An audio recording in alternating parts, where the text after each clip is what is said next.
Ashamaa harkafuuni akkam jirtanii kabajamtoota fi jaalatamtoota chaayinaa laayyaantu asallaa jirjalatti argamtan nagaan ku bakka jirtan tasnaa qaqqabu isiniin jechuun jaaladha.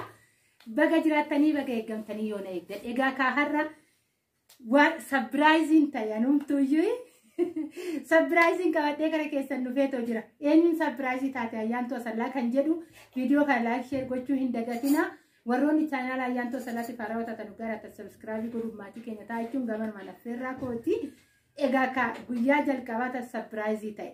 Sabiraayiziin kun har'a jalqaba ittuma fufaamaachi. Yeroo jechuun jaaladha. Egaa ka nama carraa qabaatti ta'u ko guyyaa irraa tan beeka. Sababbiin isaa harmeedhaan sabiraayizii ta'e.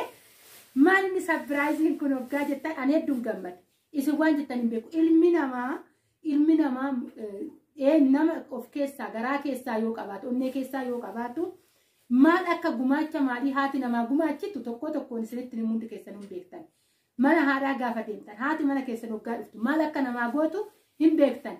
Kuni maaliin jaalala onneerraa haati qabdu ilmoodhaa waan gootu harmeen tokko sabiraayizii na godhanii isiniin jechuun jaaladha. Harmee kana har'a guyyaa har'aa karaa asallaa tan deemee asallaadhaan isaanan arga jedhee tan deemee jechuudha. Innis maal inni intala isaanii biyya ormaa jirtutu iyyuu na ergee. Akkan ijaan argu jechuudha. Akkan ijaan argee wanta haadha barbaachisu naaf kenniif harkatti jedhameeti.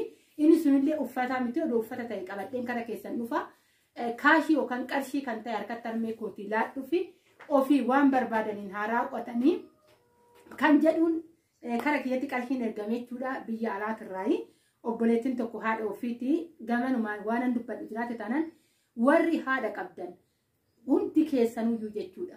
Dhaabbadhaa of laalaa yeroo kam harmee keenya waa barbaachisaa yeroo kam harmee keenya gumaacha barbaachisaa yeroo kam harmee keenya sabiraayizii barbaachisa kan jedhu isinillee itti yaadaa isiniin jechuufan odoon kennaa isaan naa kennanii na eegan osoon isinitti himiniin dura tokko tokkoon hundi keessanuu harmeen maal akka namarraa barbaadan har'an sirritti hubadhe jechuudha. Gaafan ani kennaa san yookaan immoo qarshii obboleettiin tiyya harmee kootii kenni jedhanii natti kennan gaafan ani baasee iddoo itti wal arginillee magaalaatti mana naqnee manni xiqqoo fagaata ani immoo buluu hin danda'u mana sangaluu waan barbaadu magaalatti walitti qaxarree magaalaa asallaatti dhaqnee qabadhee tanan kana mana nyaataa seenee jechuudha mana nyaataa seenee wajjin nyaannee dhugnee kaanee tanan akkanatti ilmoo keessantu itti naa kenni naan jedhee gaafa itti kennu miirri akkamii akka harmee kanatti dhagaame dhugaan isiniin jedha baay'ee nama garrama bakka waan addaa tokko.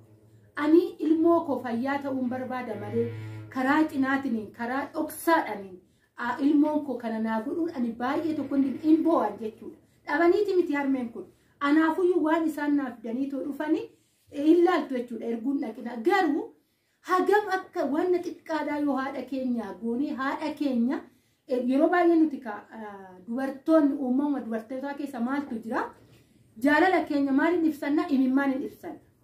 Gadda keenya maaliin ibsanna imimmaan hin ibsanna.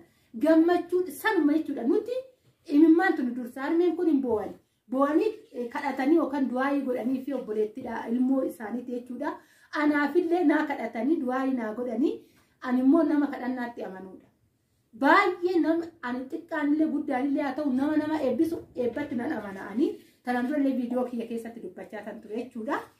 Egaa harmeen kun har'a homaa natti nan bifannee eebba natti nan bifannee kennaa natti nan bifannee warroonni ammallee haadha keessan bakka jiranitti sabiraayizii godhuu barbaadan kallattii adda addaatiin yeroo ayyaanatirraa ta'u amma yeroo kana uummata baadiyyaa maal barbaachisaa qarshiin barbaachisaa haamatu jira nama manatti qallabuu warra hojjetu manatti qallabuu nyaata fiduu kaan fiduu yeroo kana kan manaa dhumee kan alaa ganaa oliin galle yeroo nama barbaachisutti hubattuudha obboleettiin kun haadha ofii yaadatte jechuudha.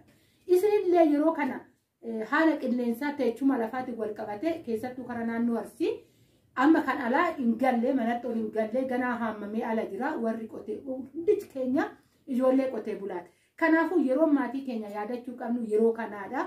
Isiniin jechuun jaaladha. Kanarraa kanas immoo yeroo ayyaanaa akka uffataa haati keenya naxalaallee haa ta'u shaarbii xiqqoollee haa ta'u tikashaa isaatirra gaafa buuftu eebba daangaan qabne sirratti gad dhangalaa jechuudha. Maatii ofii kan ga'u tokko iyyuu hin jiru. Lafa kanatti wanti biraa hin darbaa.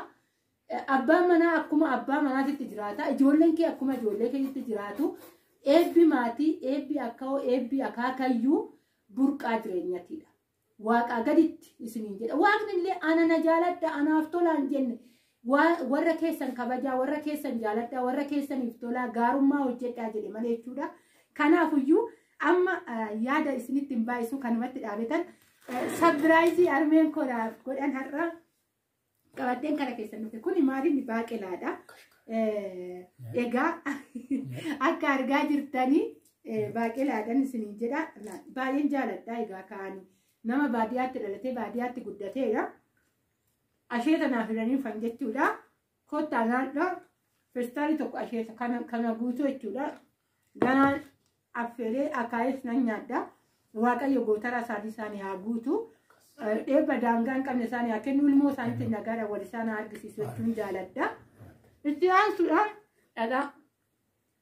Dhadhaa kana mara yeroo kana keessa dhadhaa malakkaa takkaa meeqan akka bitamu warroonni maatii gaafatan beekuu hin dandeessan jechuudha. Dhadhaa kana maraadha dhadhaa isaan naaf hidhanii dhufan.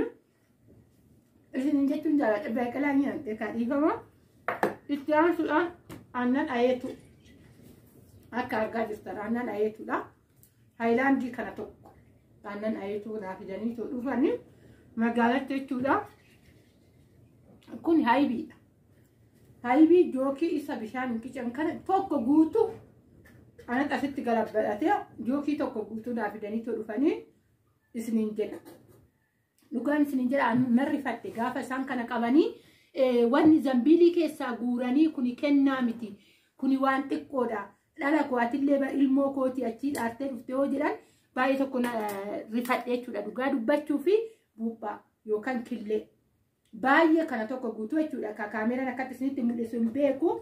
Guutuu sahaanii kana tokko guutuudha jechuudha. Kan isaan naaf hidhanii dhufan killeellee inni hanqate jechuudha. Kan manaa fidan hanqate. Dhugaan isiniin jedha muuzii feestaaluma keessatti marge. Feestaaluma keessa godhanii jechuudha.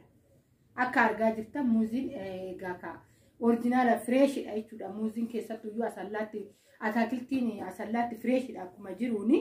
Muuzillee bitanii feestaalii keessatti marge jechuudha. Dhugaan isiniin jedha.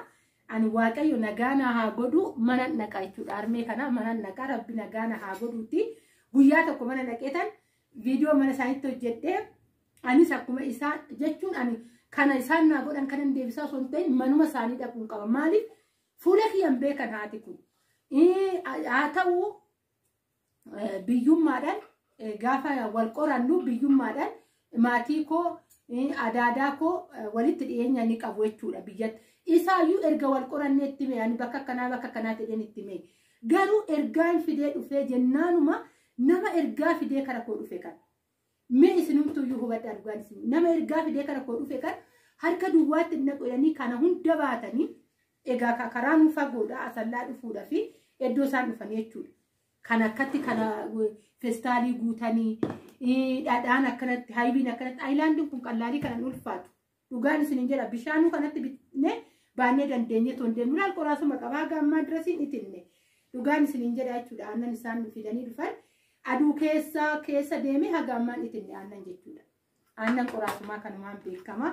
Urgaan isaa haayibiin urgaa haayibii rabbi fidin dhadhaa margaa.